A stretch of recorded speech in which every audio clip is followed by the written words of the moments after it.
पंथों ने यही बताया कि निंदा करो। अरे सच में जो निंदनीय है वास्तव में बुरा है, डकैत है, चोर है, कातिल है, मर्डरर है, उसकी भी नहीं करनी चाहिए।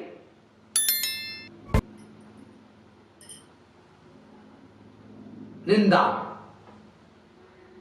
पर निंदा सम अग्न गिरीशा, रामायण कहती है। सपने नहीं देखूं पर दोषा,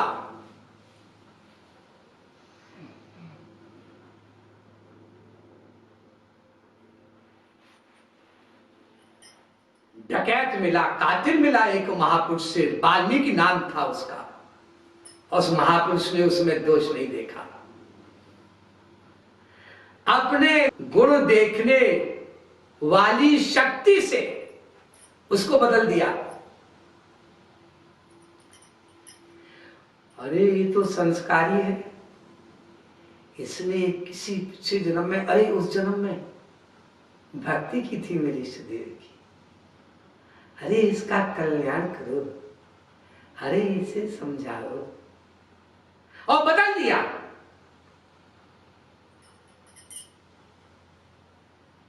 हम में से जगत गुरु उत्तम श्री कृपालु महाप्रभु के कुछ साधक ऐसे साधक हैं जो उनके साधक कहलाने के बावजूद भी अरे साहब हाथ उठाकर डंके की चोट पर रात दिन दोष देखना, रात दिन निंदा करना, और कोई नहीं देखना चाहे, नहीं निंदा करना सुनना चाहे, उससे करवाना, सुनवाना। मुझको तो पता नहीं मेरे प्रभु जगत गुरु उत्तम श्री कृपालु महाप्रभु उसको कौन सा नरक देंगे। एक स्पेशल नरक मैन्युफैक्चर करना पड़ेगा। ये तुलसीदास का ये कहना रामायण में शायद काम नहीं आएगा कि कलप कलप भरी एक एक नरका, परहि जे मूढ़ करहि श्रुति तर्का। ये तर्क कुतर्क वितर्क अतितर्क, ये इतना बड़ा पाप है। कलप कलप भरी, ब्रह्मा के एक दिन के बराबर, यानी अरबों खरबों साल तक एक एक नरक में, और ऐसे कई नरकों में जाना पड़ेगा, सड़ना पड़ेगा, पिटना पड़ेगा, जलना पड़ेगा, तर्क तर्क तर्क तर्क करने पर।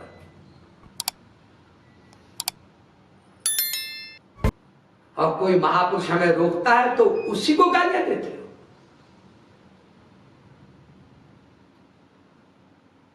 कोई साधक रोकता है, कोई प्रचारक रोकता है, तो हमारा अहित क्या कर रहा है वो? मुंह से गाओगे, मुंह से बोलोगे, कान से सुनोगे, निंदक नियरे राखिए आंगन कुटी छवाए, नित पानी साबुन बिना उज्ज्वल करे सुवाय।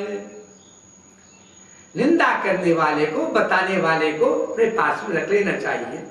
हम गुरु से, हम किसी प्रचारक से, हम किसी संत से भी अपनी निंदा नहीं सुन सकते। ये हाल है हमारे अहंकार का। और भगवत प्राप्ति चाहते हैं, गुरु कृपा चाहते हैं, महापुरुष कृपा चाहते हैं हम लोग। ऐसे शब्द बोलते हुए नीचता के शर्म भी नहीं आती, लज्जा भी नहीं आती कि हम बाबा जी आपके साथ इतने साल से हैं, क्या मिला हमें साल से? अरे मूर्ख, तू यदि 10 मिनट के लिए भी साथ हो जाता तो तेरा कल्याण हो जाता।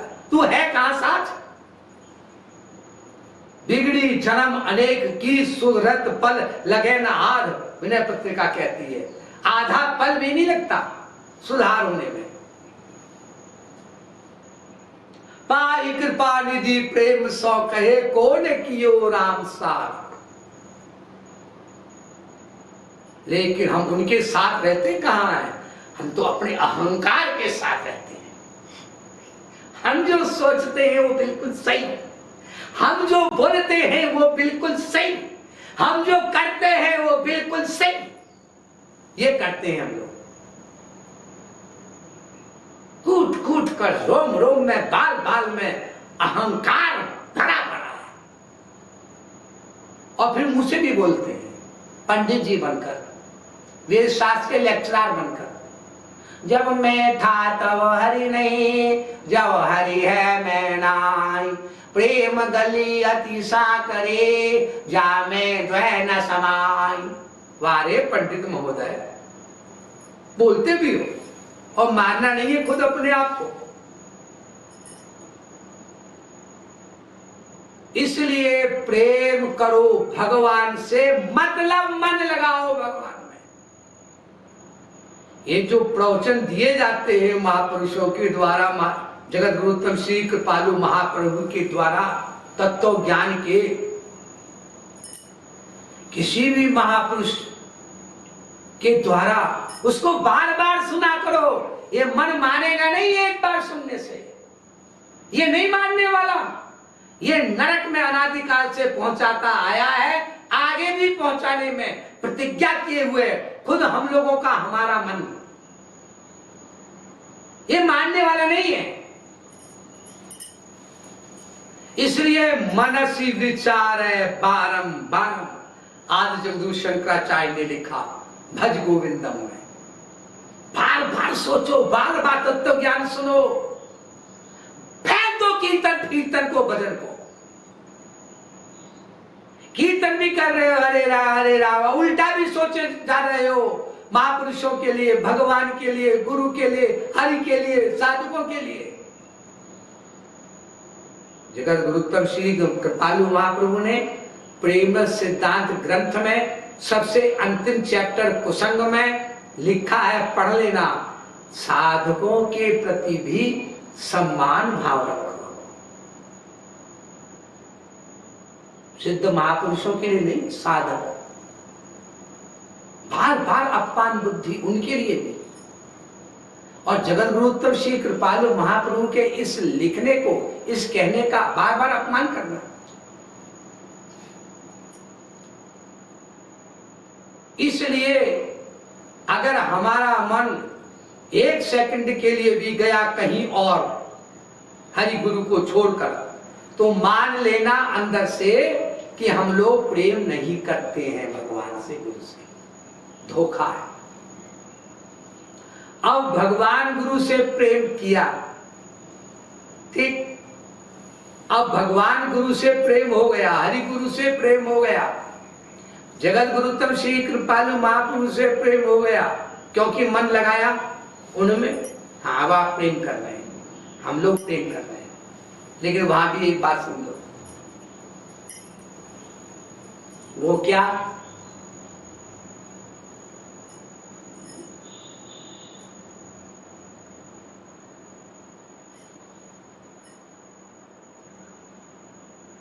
आओ प्रेम की लीलाएं सुनो, पढ़ो हरि गुरु की प्रेम लीलाएं। मतलब किसी का रूप में मन न लगे तो उनकी लीलाओं में मन लगाओ। जैसे एक गोपी श्याम सुंदर के पास जा रही है, पति ने रोका, बेटा बेटी ने रोका, भाई भाई ने रोका, माँ बाप ने रोका, तो गोपी उनको छोड़ करके, धिक्कार करके चल दी वृंदावन में रास करने के लिए। अब देखो, जब वो चली रास करने के लिए, रास में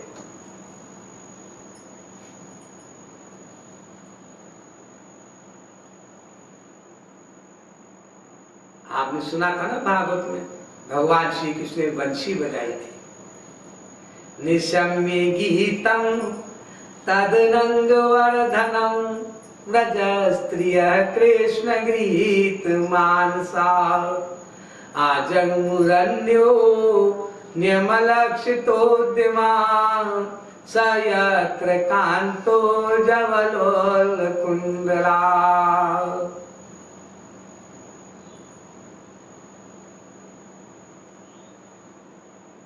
किसी गोपी ने श्री कृष्ण से ये नहीं कहा मेरा पति बड़ा खराब है उसे ठीक कर दो तो हम आपकी भक्ति करेंगे, हमें आपके पास आने नहीं देता। इसीलिए इन्हीं का मेरा बेटा बेटी रोकता है, मम्मी पापा रोकता है, भाई बहन रोकता है, रोकती है। और हम लोग जरा अपने गरेबाह में झांके, किसी महात्मा के पास भी जाएंगे तो कहेंगे इसको ठीक कर दो, उसको ठीक कर दो, इसको ठीक कर दो। क्यों ठीक कर दो? अरे वो तो अपना प्रारब्ध लेकर के आया है, वो ठीक कभी नहीं होगा। वो तो तब ठीक होगा, तब ठीक होगी जो अपने पाप के प्रायश्चित के भगवान श्री कृष्ण और गुरु का ध्यान करते हुए आंसू बहाएगा, तब ठीक होगा, तब ठीक होगी। वो कभी होगा ही नहीं। महापुरुषों तक को गालियां देते हैं संसार के लोग और महापुरुष ठीक नहीं कर पाते उनको। जीसस क्राइस्ट को सूली पर लटका दिया, जीसस क्राइस्ट ठीक कर पाए? लटक गए।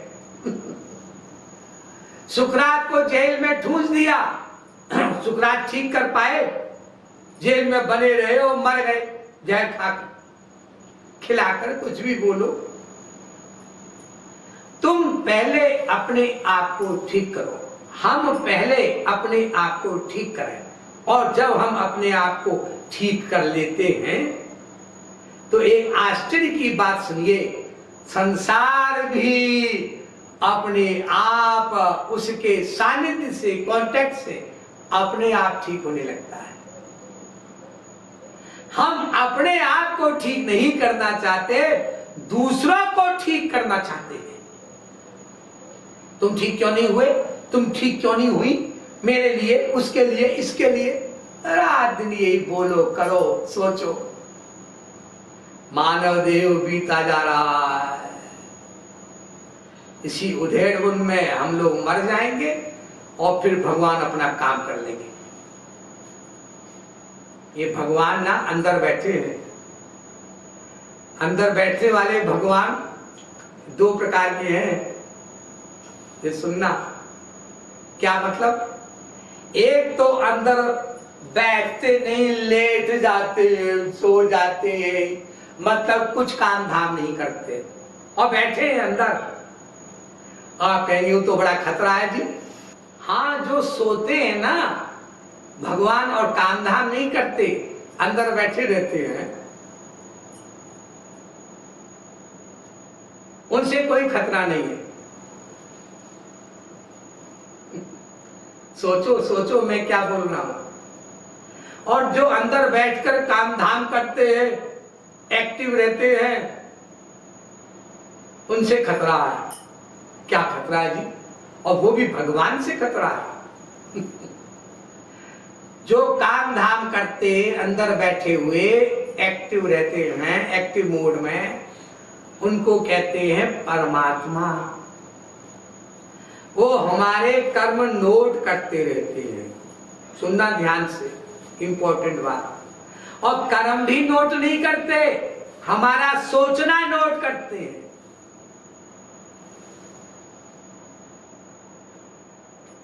सोचना, जो सोचा नोट कर लिया, नोट कर लिया। यहां तक कि वेद मंत्र बन गया एक इसके ऊपर। अस्ति तेवोपलब्धव्यश्च तत्व भावे न चोहेयो, अस्ति तेवोपलब्धव्यश्च तत्व भाव प्रसिद्धति। अगर कोई है मान ले, इस वेद मंत्र का अर्थ, अगर कोई है मान ले कि भगवान हमारे सोचे हुए को जान लेता है, अगर कोई यह मान ले कि भगवान हमारे सोचे हुए को जान लेता है, तो उसको तुरंत भगवान के दर्शन हो जाए।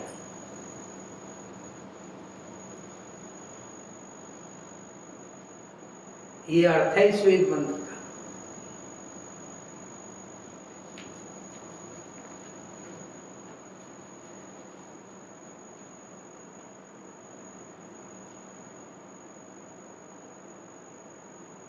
तो जो सोचने को जान लेता है तो वो अंदर बैठा हुआ भगवान, सोया हुआ जो नहीं है उस भगवान की बात कर रहा हूं,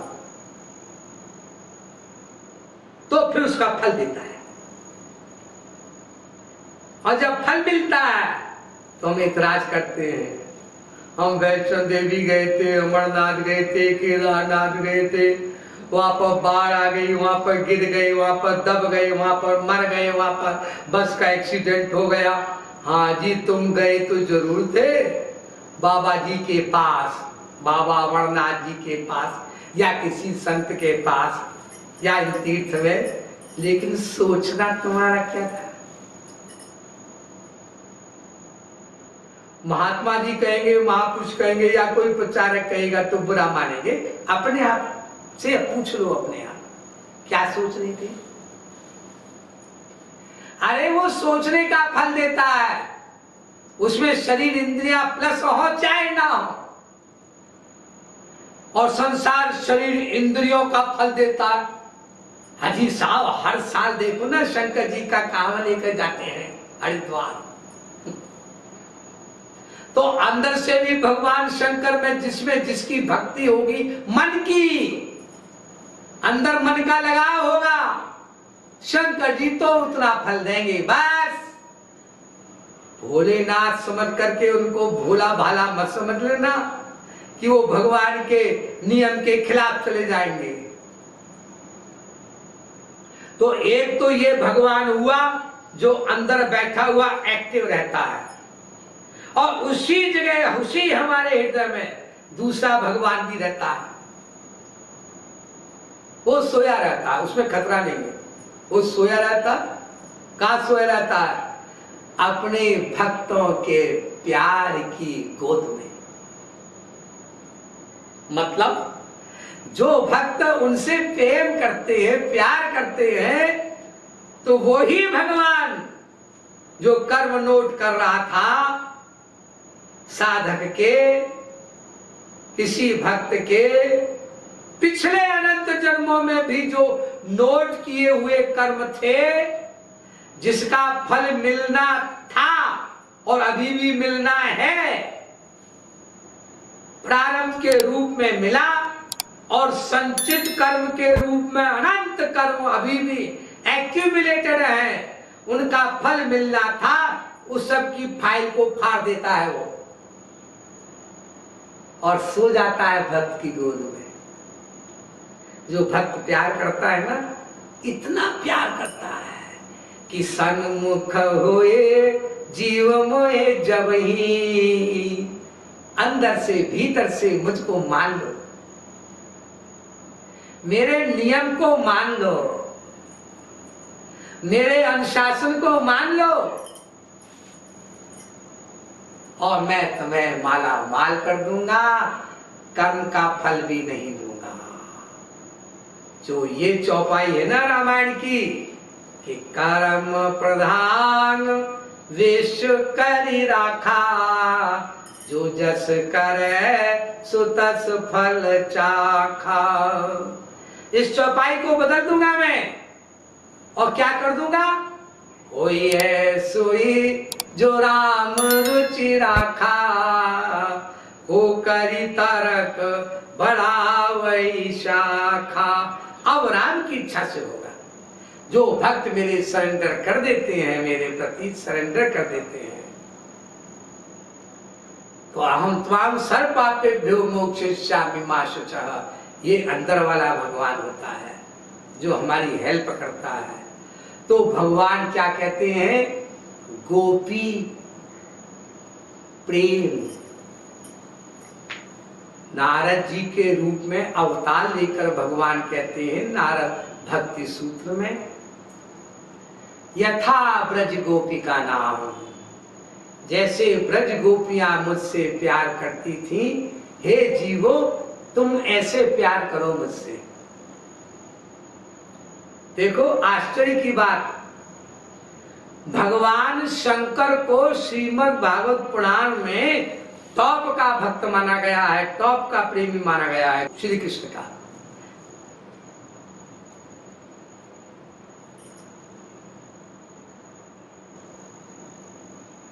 वैष्णवानाम यथा शंभो। लेकिन ये नहीं कहा जैसे शंकर जी भक्ति करते वैसी करना। खुद शंकर जी से कह रहे श्री कृष्ण, जैसे ब्रज गोपियां भक्ति करती हैं ऐसे भक्ति क्या करे। कान में बिच्छू पहने वाला बाबा, सांप पहनने वाला बाबा, जैसे गोपियां भक्ति करती वैसे भक्ति कर। जब कैलाश पर्वत पर शंकर भगवान श्री कृष्ण के ध्यान करते हुए समाधि में थे, तब बोले श्री कृष्ण। तब भगवान शंकर भी ब्रज में आए और गोपी बनकर गोपियों की तरह श्री कृष्ण भक्ति करने लगे। अर्धनारीश्वर कहलाए। तो भगवान पुराणों में भी कहते हैं, मन मनोगतम गोपिका जानन्ति पार्थ। हे अर्जुन, मैं क्या हूं, कौन हूं, कितना हूं, ये सब कुछ केवल गोपियां जानती हैं। अर्जुन, केवल गोपियां सब कुछ। तुम महापुरुष हो लेकिन तुम भी नहीं जानते। भगवान ने अर्जुन को ललचा दिया, फिर वो अर्जुन भी गोपी भाव की भक्ति करके अर्जुनी नाम की गोपी बना। लेकिन अभी गोपी प्रेम में बहुत कुछ अभी बताना बाकी है। शेष फिर बोलिए जगत गुरु तब श्री कृपालु महाप्रभु की जय जय।